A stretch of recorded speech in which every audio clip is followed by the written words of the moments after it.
My ex cheated, hired a detective, and is now suing me. Plus, she's making false accusations after our divorce. Here's how I'm fighting back and protecting myself. My partner and I have been together for 5 years. I'm in my early 40s, and she's in her early 30s.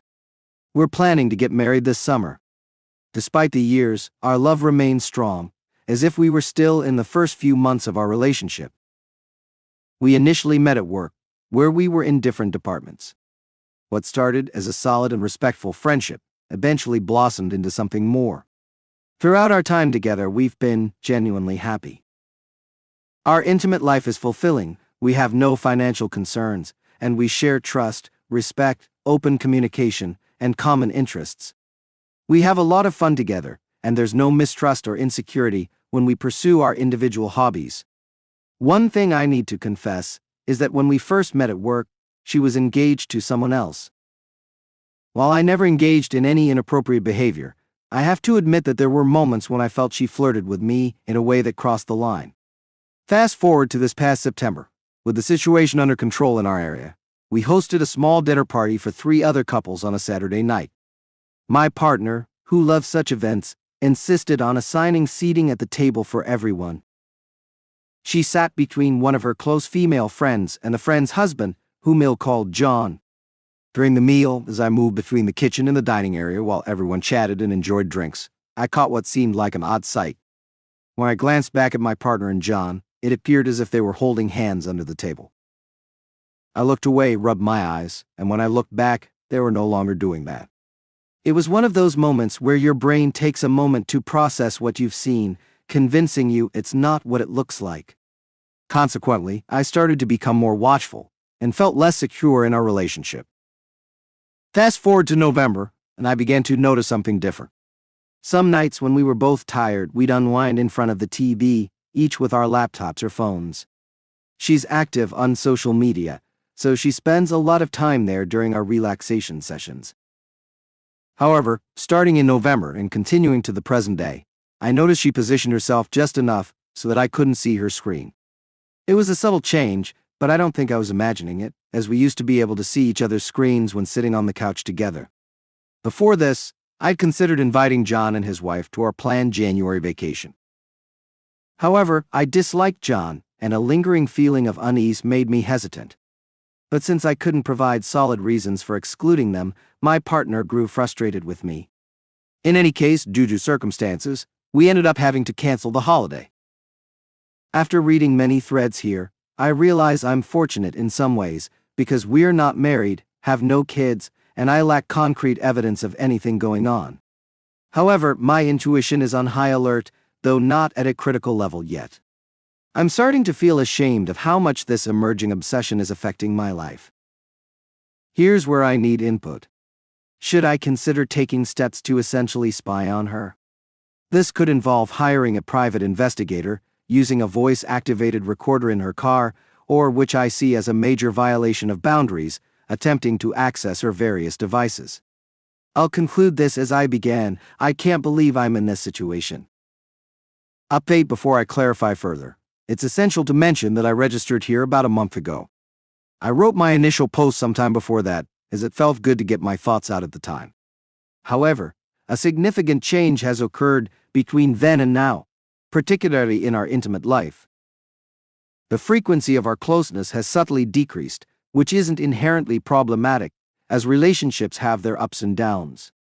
What stood out was an incident about a week ago that prompted me to return here and gather the courage to post.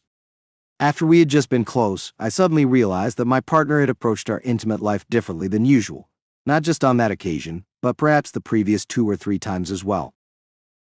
So, without much forethought, I commented, "Hey, there's something different about the way you've been with me."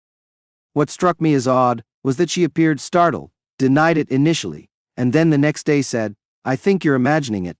And besides, it's okay to change things up in that department once in a while, don't you think?" What's frustrating is that if I hadn't noticed the possible hand-holding incident, I probably wouldn't have been bothered or suspicious by subsequent clues. Answers and questions, I'd prefer to gather evidence rather than confront the issue. Confrontation without solid proof isn't my style. It's not entirely that I don't trust her, but my gut is telling me to be very concerned. My intuition is rarely wrong. Editing. Where should I position the voice-activated recorder? Your point about the short-term cost of hiring a private investigator versus the potential expenses of a messy divorce makes sense. Additionally, I earn twice as much as she does. Unfortunately, I wouldn't have any luck contacting her previous fiancé because he unfairly placed more blame on me than on her for their breakup. That's entirely inaccurate, but he wouldn't be a trustworthy or reliable source. Thankfully, we're renters for now, but we plan to purchase our own property by Christmas of this year. Real estate in our city is outrageously expensive, so we've been taking it slow. While we currently live together, it's a situation that could be easily ended, and we no longer work at the same place. Yes, sadly, she's had her phone glued to her for months now. I honestly can't recall the last time I saw it lying around. This detail troubles me deeply, as does my blindness to what it might signify. Editing. Part 2. I should mention that I've started the investigative process in several ways. Additionally, I have a business trip out of town scheduled for the weekend after Easter, providing a natural opportunity to observe her actions in my absence. Quick update. I've hired a private investigator, and they begin their work tomorrow. I've realized that I can't wait for 2.5 weeks to ease my conscience, so last night, I had a heart-to-heart with my oldest and closest friend. He's now aware of what I'm going through, and I'm flying out to his city tomorrow evening for an extended weekend there. I've informed my partner about the trip, and her emotional response seemed oddly mixed. Regardless, if something is amiss, it may become apparent during this opportunity. At this point, I've decided against using a voice-activated recorder. With the wedding set for September, we haven't invested a significant amount of money in it yet, and what we have spent can likely be recovered, for example, refundable deposits. In other words, this won't turn into a messy legal or financial situation. If she's cheating, I'll quietly exit the relationship without causing a scene. The potential trauma of discovering her infidelity is already overwhelming, and I don't need to hear her exchanging sweet nothings with another man. Furthermore, as some of you have gently suggested, this situation has altered my perception of her, and it has shed light on potentially larger issues in the relationship, even without infidelity. I just met with the private investigator. She's indeed cheating on me with the individual I mentioned. I'm in shock and utterly devastated. On Friday night, he stayed overnight at our place with her and didn't leave until the next morning. On Saturday night, for some reason, they stayed in a hotel until the following morning. The private investigator has provided time-stamped photographic evidence. I'm too numb to write any further. Update: it's been quite a day. A good friend who knew about my situation provided tremendous support and was prepared when I shared the unfortunate news with him. I was on autopilot at work, but later in the afternoon, I managed to take some time off. My friend went to John's wife's house, the other betrayed spouse. I apologize for my slow understanding of the acronyms here. He rang the doorbell and personally handed her the photos of my partner and John. These photos are time-stamped and explicit, leaving no doubt about what was happening. Perhaps the most troubling one is from the hotel, where they were kissing at dinner, and then the next morning, sharing a kiss goodbye in the parking lot. It's baffling how brazen they weren't even in another city.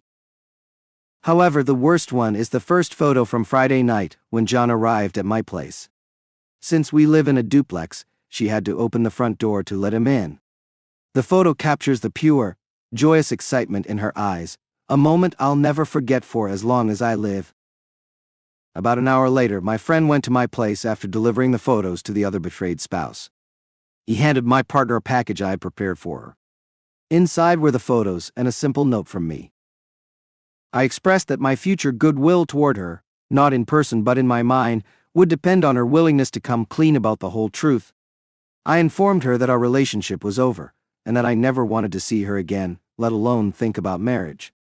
I gave her until Thursday afternoon to move out of our place, which I entirely cover financially, and I requested that she leave her engagement ring in a clearly visible spot. Not even 5 minutes before my friend dropped off the package with my partner, I missed 2 calls from her. She followed up with several nervous texts asking my whereabouts, why I wasn't answering, and why I wasn't at work. I can only guess that John had called her in a panic, perhaps thinking someone was on to him and they could get away with it. After receiving my package, about half an hour passed before more missed calls and texts from her asking me to call her. Then came a text saying, "It's not what it looks like." Unbelievable. Just before I started typing this, I received 2 very emotional voicemails from her. The first one was nearly unintelligible as she screamed and cried. In the second, she admitted that she couldn't deny the photo's reality, but claimed it was the first and only time they had ever done anything. She suggested that John took advantage of her when they got too drunk on Friday, and one thing led to another. I then told a lie, which is unusual for me, but I texted only one thing in response. "I saw you 2 holding hands under the table at our dinner party in September." The same private detective has been gathering evidence for months now. I only asked for the photos from this weekend to make it undeniable. We are finished. However, if you want this to end as amicably as possible, you must do the right thing, and to stop lying, stop taking me for a fool, and tell the whole truth. I don't actually care what you have to say, but if you don't come clean to me, and thus to yourself, about why you did this, I guarantee you will continue to repeat this destructive cycle for the rest of your life. I haven't received any response at all. I want to express my gratitude for the advice from people here, even those suggesting a more drastic approach, like sharing this with her family. However, that's not my style. I know myself well this situation is and will be profoundly traumatic. For me to survive, I must stay true to who I am. While I appreciate stories of people seeking revenge for infidelity, planning and executing such things is not in my nature. My strength will come from not having an in-person conversation with her about this, permanently ending our engagement, refusing to entertain the possibility of reconciliation, and asking her to vacate our shared space. Lastly, I have to admit a petty thought, despite my efforts to remain composed and dignified while writing this.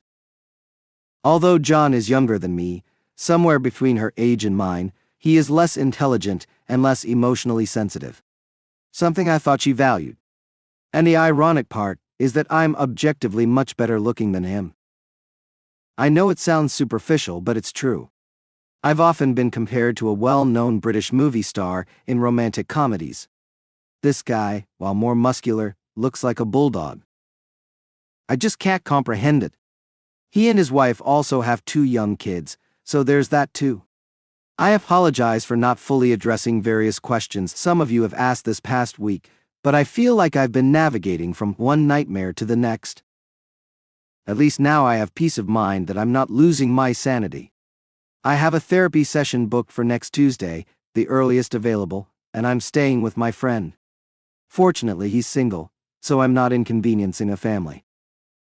I'm also sorry for the scattered nature of this message, but it reflects the state of my mind. Update. As expected, the past day and a half has been incredibly tough. On Monday night, my now ex-partner figured out where I was staying, came over, and insisted that my friend let her in. He didn't allow her in, and in fact, he had to physically stop her from entering. This led to a barrage of texts and tearful voicemails where she expressed a desire for a second chance, and claimed that the past weekend was the only time they had a physical affair. She admitted that it had been an emotional affair since last July. I chose not to respond to any of her messages, so after a day of attempting to shower me with affection from Monday afternoon to Tuesday afternoon, her texts turned nastier. Last night, she asserted that my attempts to break up her relationship with John and the other betrayed spouse were ineffective and would fail because the other betrayed spouse understands the value of forgiveness. I find it rather astonishing that she believes she has insight into the other betrayed spouse's mindset and b. that the other betrayed spouse has already granted such swift forgiveness. Finally, I broke my silence and asked her a simple question. Why? After some hesitation, she essentially conveyed that because I'm a perfectionist, she stopped feeling like she could freely express herself with me early in our relationship, around the 2-year mark. She claimed that John makes her feel secure and protected, and that they can discuss anything. When I pressed her for details on how I hindered open communication, she could only recall minor arguments from the early stages of our relationship, which I believed we had resolved, and B weren't solely related to my perfectionism. Despite everything, she wants us to try again and insists that she's willing to do whatever it takes. She has asked me not to confide in anyone, such as my family or friends, about this because she believes we can fix it. I, however, don't believe her at all. At this point, I feel completely drained of emotions and utterly exhausted. I haven't had a proper night's sleep since Sunday, so I might consider taking some sleeping pills tonight. On a final note, apologies for the disorganization. My self-esteem has taken a severe blow. My emotional and spiritual image of my ex-partner has been shattered, making any future with her impossible. Trust has been irreparably damaged. While I do have some sense of relief that I've avoided a life with someone of such low integrity, I can't help but dwell on physical aspects.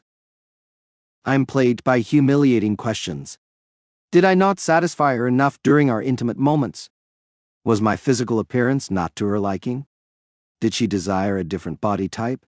Although I have no knowledge of their actions, the mere thought is incredibly distressing. Update: the past week has been absolutely unbelievable. It's as if it flew by in the blink of an eye, yet it felt like an eternity. Wednesday night was a mess. My partner called me and adamantly declared that she would not move out under any circumstances. I responded by telling her that she had to, or else I would share the incriminating photos with her family. Harsh words were exchanged between us, and I had a sleepless night. Thursday morning, I received the sweetest text from her, full of apologies for the previous night's altercation. She promised to pack her belongings and spend the weekend at a friend's place, pleading with me not to disclose anything to anyone. She believed we could mend things and make them right. I questioned why I shouldn't reveal the real reason our wedding was off, and she insisted it would ruin any chance of reconciliation. I returned to my place on Thursday night, and it was incredibly difficult to be there. I mentioned before how it felt like a break-in, but with a twisted twist where you know your house has been invaded, yet your eyes fail to provide concrete evidence. Most of her belongings were gone, but she had left behind the engagement ring. Something compelled me to reach out to my partner's ex-boyfriend, the one she cheated on with me. I found him easily on social media and sent him a message, letting him know I had something important to discuss and asking him to call me. To my surprise, he called within 45 minutes. Our conversation was brief but impactful. I learned a crucial piece of information: their engagement had ended because of her repeated infidelity. He had an event to attend that night, but invited me to have dinner with him the following evening. As I drove the 3+ hours to his town the next day, I finally had the chance to reflect on the incredible 100 hours or so in my life. The revelation that my wayward partner had cheated on the previous man filled me with a whirlwind of emotions: anger, relief, sadness, confusion, embarrassment, and many more. About an hour away from his place, I mustered the courage to pull over at a picturesque rest stop. I dialed the number of the other betrayed spouse, not expecting her to answer. To my surprise, she did. There were lengthy, tearful silences on her end. She revealed that her husband had cheated on her before their wedding and when she was 6 months pregnant with their second child. They had worked through their issues, and as far as she knew, everything was better. Disturbingly, despite her husband's multiple infidelities, she framed my wayward partner as the aggressor and her husband as the victim of a predatory woman. What shocked me even more was her statement that many people knew about my partner's infidelity with her ex-fiancé, but had kept it from me to spare my feelings. Finally, when I inquired about her plans, she revealed that he was willing to do whatever it takes to mend things with my wayward partner, including counseling and full transparency. For these reasons and more, she decided to stay with him. The most important detail she casually mentioned at the end of our conversation was her eagerness to start over with him after Easter weekend, as he had an unexpected business trip over the weekend, leaving on Friday and returning yesterday, Monday. With the fog of deception from my wayward partner finally clearing, my senses were on high alert, and I immediately contacted my excellent private detective to inform him of this development. After the initial exposure of the affair, he'd advised me to retain his services a little longer, because it's common for exposed individuals like John to continue their affairs but become more cautious about concealing them. Consequently, I authorized further investigative work on his part. I met with my wayward partner's ex and we went to a steakhouse. The first 30 minutes were incredibly challenging, with two men who had both been betrayed by the same woman, each grappling with a whirlwind of emotions. However, the conversation gradually improved. He shared details about my wayward partner's numerous infidelities that he knew of during their relationship, and his deep regret for repeatedly taking her back. Strangely, what convinced him to reconcile with her was her comparing him favorably to her other partners, saying, "How could I be so foolish to be with an inferior man when I have you?" I could sense the mix of emotions within him upon learning about my situation. Part of him felt anger and sorrow on my behalf, but another part, on a more primal level, seemed relieved that his worst suspicions about her had been confirmed. I understood this complex response and didn't interpret it as deriving pleasure from my suffering, but rather as finding closure that it wasn't about him or his shortcomings in their relationship. Understanding this, partially thanks to this incredible community, was also liberating for me. As much as Friday turned out well, Saturday was dreadful. I woke up to a venomous message on my private social media group dedicated to the now canceled wedding, consisting of the groomsmen, bridesmaids, and our two main family members. To simplify, my wayward partner posted a message stating that, unfortunately, the wedding was off. She added that despite our efforts to address the emotional strain in the last few years of our relationship, I couldn't overcome my negative patterns, insinuating that I might try to spin the situation differently. I was utterly shocked, although in hindsight, I can't say it was entirely unexpected. Many people here had cautioned me about this possibility. I won't delve into my emotions on that day. I did nothing I would later regret. In fact, I maintained complete silence, not communicating with her or the group. Of course, my own family is aware of the situation. However, I can't help but wonder why she had a change of heart after her Thursday morning text expressing a desire to reconcile with me. Was the allure of being with her John so irresistibly intoxicating? Her actions truly puzzle me. You would think she'd want to keep me around while enjoying the secret excitement of her affair. She must genuinely despise me if she could write a note like that, fully aware that I'll likely never speak to her again. It's both disgusting and astonishing. To make matters better, if that's even the right word, later found out that my wayward partner and John had checked into a luxurious spa about 90 minutes outside of town that Friday night. More photos, more evidence. They dined at a lovely restaurant in the spa resort, making it rather easy to capture numerous pictures of a couple deeply in love, seated beside each other at this romantic getaway. I'm running out of energy for this update, so I'll try to wrap it up as succinctly as possible. By yesterday afternoon, armed with photographic proof from 2 affair-filled weekends, I selected the 6 most compelling photos and shared them with our social media wedding group. I apologize for the delay in responding to my wayward partner's deceitful Saturday message, explaining that I had been visiting her ex-fiancé and was disappointed, though not surprised to discover that she had engaged in similar behavior before. I asked the group to genuinely reflect on whether any part of me had ever appeared even remotely offensive emotionally. I also inquired whether my wayward partner had ever mentioned to any of them before the affair was exposed that I was emotionally offensive. I felt that honest answers to these questions, in addition to the damning photos, would reveal the truth. I've received several supportive messages from most members of the group, with the ones from the bridesmaids providing an extra boost of encouragement. Her father has invited me for coffee this week. He holds me in high regard, however. I'm not entirely sure I want to meet him despite our close relationship. Lastly, as liberating as it has been to break free from this tumultuous relationship that lasted 5 years, most of me is shattered beyond belief. I not only question my supposed ability to observe and understand someone I lived with for 5 years, but I'm also deeply concerned about the profound damage this experience will inevitably inflict on all my future relationships. Yes, I am free, but I will never fully trust again. Update. I want to address something that many people have inquired about, but I haven't mentioned yet. She is an exceptionally beautiful woman, often compared to well-known actresses in terms of her looks. I hope it's okay to use celebrity names here. If not, I apologize and will edit it. I want to clarify that I'm not mentioning this because I want her back. I'm simply highlighting that throughout her life, she has always turned heads wherever she goes. Her ex mentioned on Friday night that part of the reason he kept taking her back was because he felt he would do anything to keep such a stunning woman in his life. Since discovering her infidelity, my attitude has certainly changed. However, it's possible that my biggest struggle right now, my complete and utter blindness to what was happening, stemmed from believing that the woman inside mirrored the beauty on the surface. I didn't hire a private investigator to gather more proof, because the initial photos told me everything I needed to know.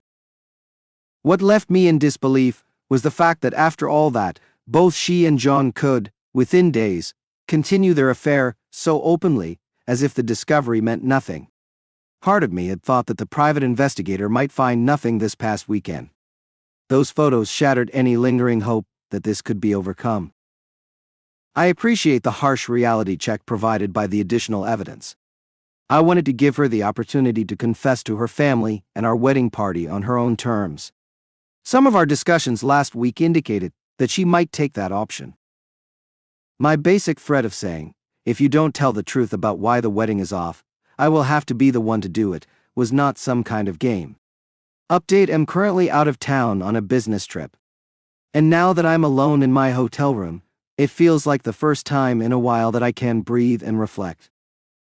On Wednesday, I contacted the other betrayed spouse and requested a meeting with her. She said she understood why I wanted to meet and that she didn't want to endure more pain. She's a close friend of one of the bridesmaids who informed her about my social media post. I expressed my concern to her about how her husband was continually causing her harm and told her that meeting with me and seeing the photos from the second affair weekend might unexpectedly empower her in the long run. She disagreed. My wayward partner has been reaching out through text calls and even emails ever since I posted about her second weekend of infidelity on social media. It's been 10 days. And during this time, I haven't directly responded to her at all. Her tone in the messages has shifted from anger and spite on the day of the social media post to sadness and despair in the middle of the week. Recently, she's been begging, pleading, negotiating, and making promises in her attempts to reach out. I discovered a handwritten letter from her in my mailbox explaining why she believes she deserves another chance and outlining a plan to make amends for everything. I believe it was the right decision to reveal the true reasons for canceling our wedding to our friends and family. Not only did it immediately refute her false claims of me being an offensive person, but it was also the least severe consequence of her not choosing the path of honesty to explain why our relationship ended. I've talked to the groomsmen and 2 of the bridesmaids, and it's evident that they swiftly supported me and turned against her for her infidelity and her audacity in suggesting that I was offensive. Part of me is superficially concerned that her sudden change of heart and desire to reconcile may be influenced by the community's response to her actions. I worry that if there had been less condemnation from our group, and if a few had believed her lies, she might not be so quick to beg for my forgiveness. However, I can't dwell on that. I know it might disappoint some of you, but I agreed to meet with her father on Thursday. We met for afternoon drinks at his golf club, and our conversation was long, difficult, and intricate. Her father holds a prominent position in our city and is a highly influential individual. I need to be cautious with what I share beyond that. He confided in me that he had 2 significant affairs when my wayward partner was younger, something she never disclosed to me. He feels responsible for her infidelity towards me, explaining that she has always looked up to him. He admitted that he didn't do a good job of explaining to his daughter, when both affairs were exposed, why his actions were so wrong and how they might have harmed her mother, the children, and the extended family. He told me that my wayward partner has never loved another man as deeply as she has loved me, and this is the first time someone has held her accountable for her poor behavior. He suggested that I possess significant power in this situation and have an opportunity, akin to a god, to grant his daughter forgiveness and redemption. He believed that my ability to forgive her and rebuild our relationship would not only demonstrate greatness, but also ensure her unwavering loyalty to me for life. I must admit that there was a certain allure in the ideas surrounding those words. However, he made a mistake when he mentioned that due to his influence and reputation, he could open doors for me through certain means. I could see how his name could indeed enable such actions, yet when he proposed this to me, I lost my composure. In a split second, I realized that there was little difference between his belief that his name and power could absolve any wrongdoing and my wayward partner's belief that her physical beauty could excuse her numerous infidelities. Thanks to the insights I've gained from this thread, I found the words to respond. I don't think you understand it will take years for your daughter to re-enter my life in any capacity, I explained. For me to consider being with her again, I would need to see genuine understanding, empathy, self-awareness, and sincere remorse.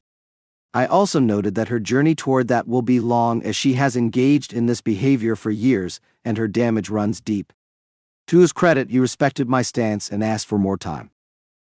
On Friday morning, a few hours before I was scheduled to go to the airport, the other betrayed spouse called and with a trembling voice requested to meet for coffee. I agreed to meet out of respect and dignity. I won't divulge the details of the painful 40 minutes we spent together, however.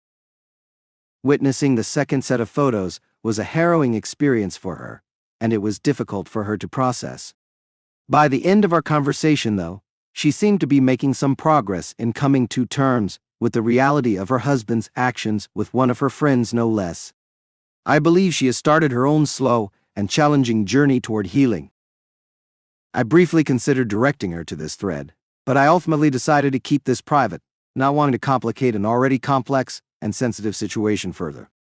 Finally, yesterday, just before dinner, I received a lengthy email from my wayward partner's mother. She showed empathy for how I might be feeling, but went on to share that her daughter had all the details of her affair to her.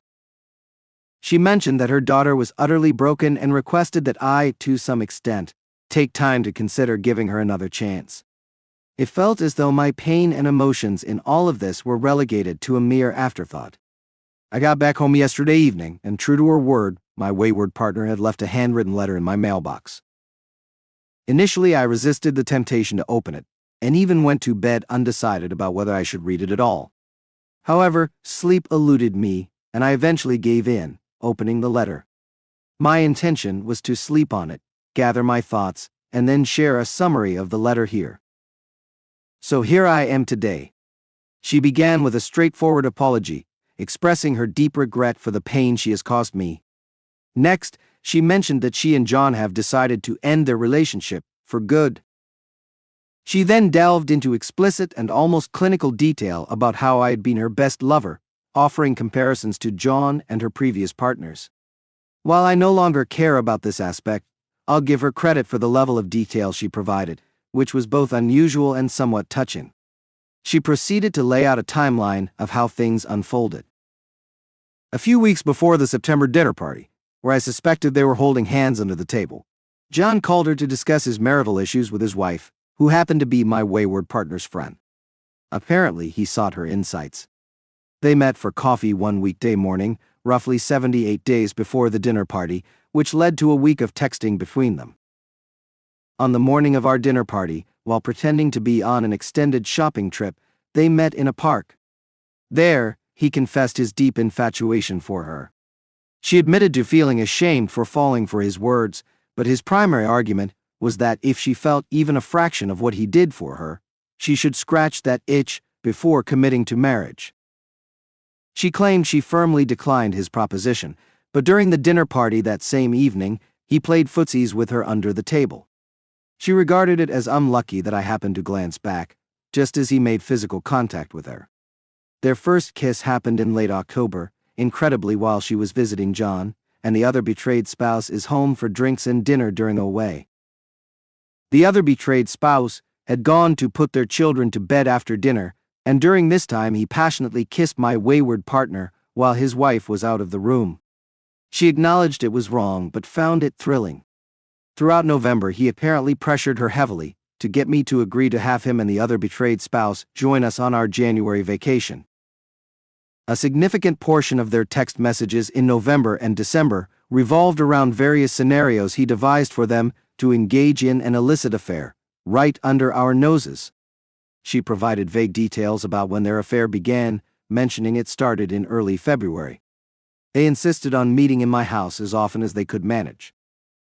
She claimed that his ultimate thrill was to humiliate me. Surprisingly, her main argument was as follows.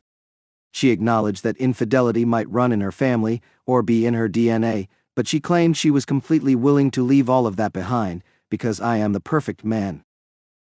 Her twisted logic was that by having this affair, she could cleanse herself of her demons and prepare for a committed life with me.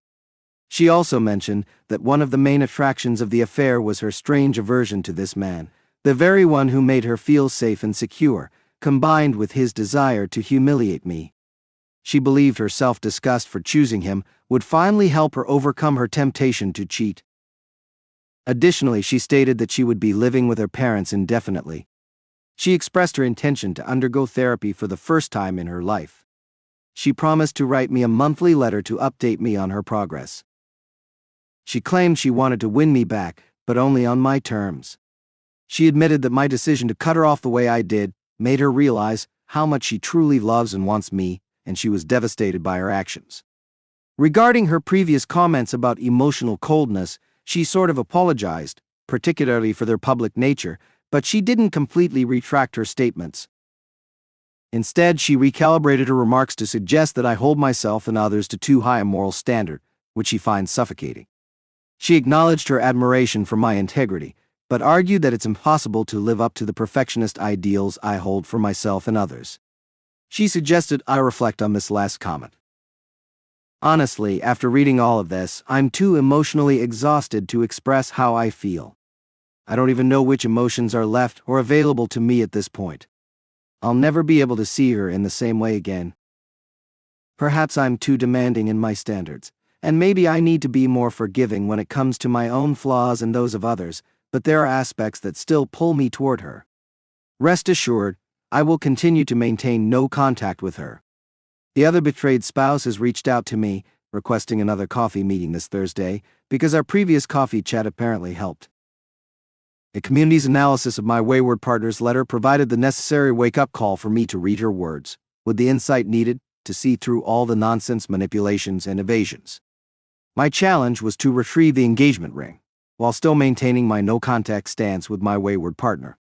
So late on Tuesday night, I sent an email to my wayward partner's father, expressing my appreciation for his daughter's letter, but explaining that by not returning the ring, she wasn't respecting the boundaries I had set. He responded early the next morning, agreeing with me and suggesting we meet for lunch at an exclusive restaurant. What a family indeed. During the first half of our lunch, we talked about everything but the underlying issue at hand. It was like skirting around a massive iceberg beneath the surface of the conversation. Eventually, though, he produced the ring and returned it to me, but not without some theatrics. He continued to blame himself for his daughter's problems and mentioned her mental health being under great threat due to the shock of being denied something she wants, which apparently is me for the first time in her life. However, things took a sour turn between us when, near the end of the meal, I leaned back in my chair, observed him carefully for about 10 to 15 seconds, making him quite uncomfortable, and then said, let me tell you something. By the time I was 13, and as possible I was even younger, my mother instilled in me a powerful mantra. Take responsibility for your actions. When I was younger, I was skilled at finding ways to shift blame for my wrongdoings onto others or other excuses. My mother taught me before I was even in high school that it is liberating to own up to our mistakes. It's empowering. He appeared torn between anger and embarrassment, and a lengthy silence hung between us. I gently slid a photocopy of his daughter's letter across the table, saying, I'm sure you haven't read this. It was evident that there was no way he had read the letter in its entirety. He crumpled it up and pushed it back across the table to me. Then, in a sinister tone, he said, if you can't accept your partner's truths at face value, then you two have no hope of reconciling this unfortunate temporary situation. When I looked at him, utterly stunned, and said nothing, he continued, it would please me to see you two back together. I don't appreciate the way you spoke to me this afternoon, and frankly, I thought you had considerably more class than this, but I'll attribute it to the grief you're experiencing. You need to do the right thing here. So I asked, and what is that? He just stared at me for about 5 seconds, said nothing, walked over to pay the bill at the front, and then left. So that man could have been my future father-in-law. But in reality, I had a great coffee meeting with the other betrayed spouse a few hours ago. It was tough because I shared the contents of my wayward partner's letter with her, although I chose not to show it to her for various reasons I'm content with.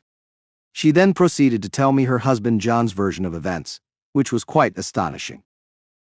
It was essentially my wayward partner's letter, but with the blame shifted onto her. He portrayed himself as the victim, while she was the aggressive offender. Oh, and he mentioned that my wayward partner justified it all by claiming I'm emotionally cold. Beyond the shock of that, it became clear from her timeline that the affair had likely started as early as June 2020. John had certainly confessed to certain events from around that time, with my wayward partner acting as the agent of influence and temptation in each case. After we shared our respective tales from the crypt, something incredible happened. We both began laughing nervously at first, then moved to immature giggling, and finally, we were in fits of laughter. It was a beautiful and cathartic moment. Honestly, it was the most liberating and light-hearted feeling I've experienced in months.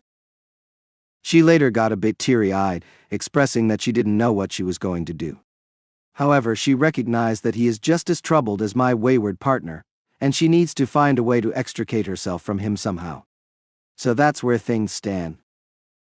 Despite the uplifting and empowering experiences of the past 48 hours or so, as I sit here writing this post, I suddenly find myself overwhelmed by sadness, loneliness, and a sense that I may never fully recover from this and may never be able to trust again.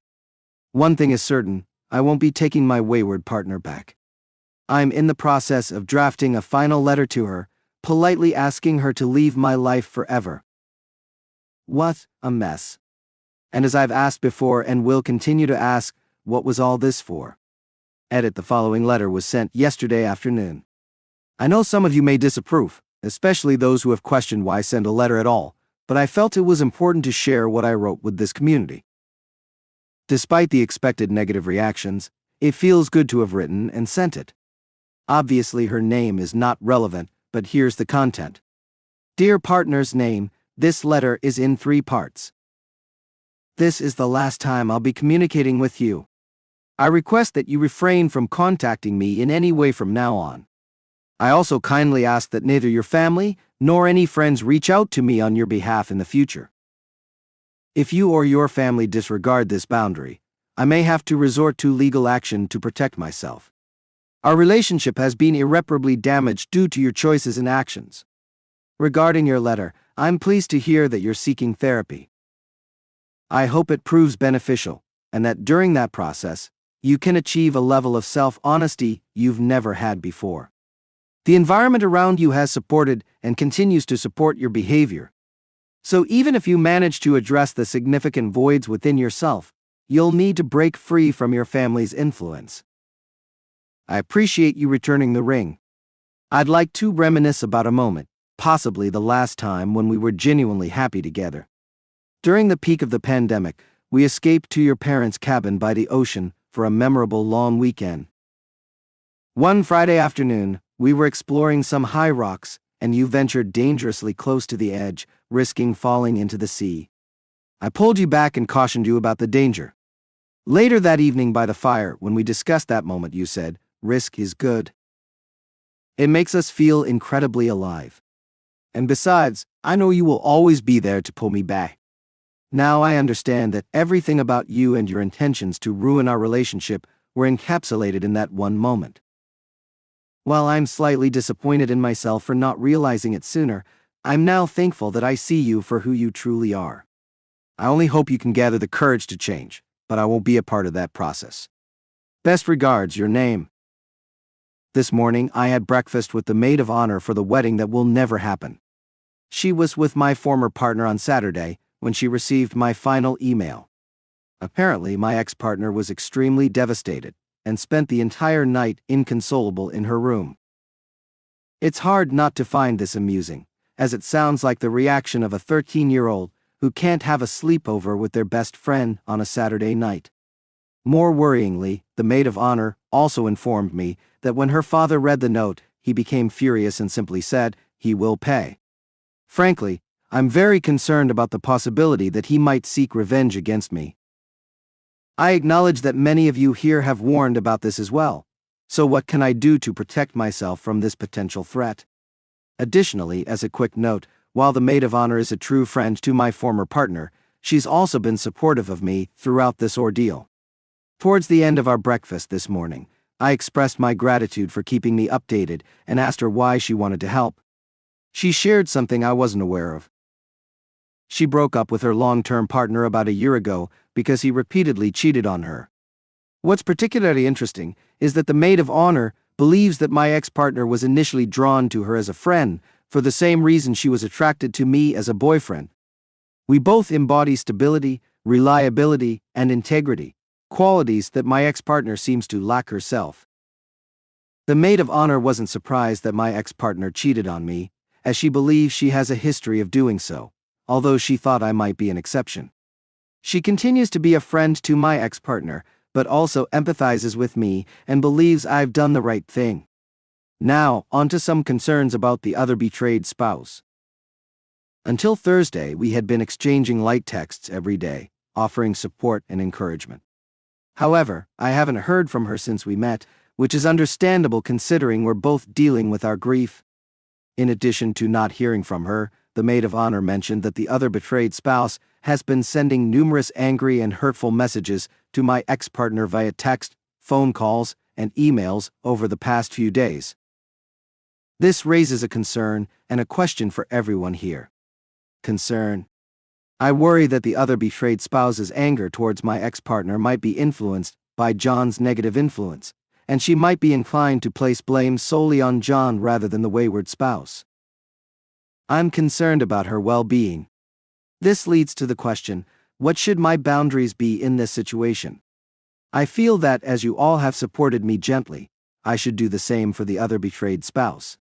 However, I believe that I can guide, but not insist, just as you can lead a horse to water. I wonder how persistent I should be in offering support. Many of you have suggested being there for her, and I have tried to do that, but I can also understand why I might remind her of the pain she's experiencing, and talking to me might bring back memories of the similar harm done to her. I appreciate your help in advance on these matters. As for myself, I'm experiencing emotional ups and downs. I have no desire to have my ex-partner back in any form. This is who I am now. However, I'm currently struggling with the idea of intimacy in future relationships. I'm afraid, quite strongly, that it'll bring a lack of confidence to the process, which has never been an issue before. Intimacy has always been a positive, powerful, life-affirming experience for me and B. I am concerned that intrusive thoughts will intrude when I'm trying to enjoy the company of someone completely different from my ex-partner. Perhaps these concerns are somewhat irrelevant at this point, since my focus should be on surviving this next period without dwelling on the idea of a new relationship. I apologize for the disorganization of this post. It's more of a mind dump after a crucial meeting with someone deeply involved in this situation from both sides. Best of luck to everyone. This morning the police called me to let me know that my ex-partner, who had previously been unfaithful, has made a false accusation against me. My lawyer is aware that I use this forum, and while acknowledging its positive impact on my mental well-being, has advised me not to discuss any further details until this matter is resolved. Needless to say, this accusation is entirely untrue, and I am deeply distressed.